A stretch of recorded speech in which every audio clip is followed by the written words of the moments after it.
সার্জিস আলমের মূত্রনালীতে পাথর হইছে, এটা দেখে ভাই আপনারা কি জন্য বলেন যে সিলেটের যে সাদা পাথর লুট হইছে ওগুলো সার্জিস আলম এখানে রাখছে?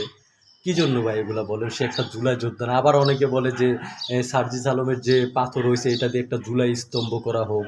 হ্যাঁ, তারপর অনেকে আবার কমেন্ট করতেছে যে একটা ছোট পাথরের জায়গায় একটা বড় পাথর দিয়ে হোক, তাহলে ছোট পাথরটা চাপা পড়ে যাবে। ভাই কি জন্য ভাই? তারা জুলাই যোদ্ধা না? আমাদের যে বিজয়টা এনে দিয়েছে তারাই তো এনে দিয়েছে।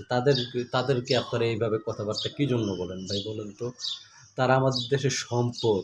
তাদেরকে আমরা টাঙিয়ে রাখবো চন্দ্রনাথ পাহাড়ের উপর, সেখানে উত্তপ্ত রোদ আসবে। তাদেরকে তুরাগ বাসের ইঞ্জিনের উপরে বসিয়ে আমরা নিয়ে যাব। তো আপনারা বুঝে শুনে ভাই কথা বলেন, তাদেরকে ছোট করে কথা বলবেন না। তারা আমাদের দেশের সম্পদ। তারা আমাদের যে বিজয় এনে দিয়েছে, কিন্তু আপনারা যে এরকম কথাবার্তাগুলো বলেন, এগুলো কি ঠিক করেন আপনারা? দয়া করে এসব কথাবার্তা বলবেন না। আমাদের কিসের চেতনায় আঘাত করে।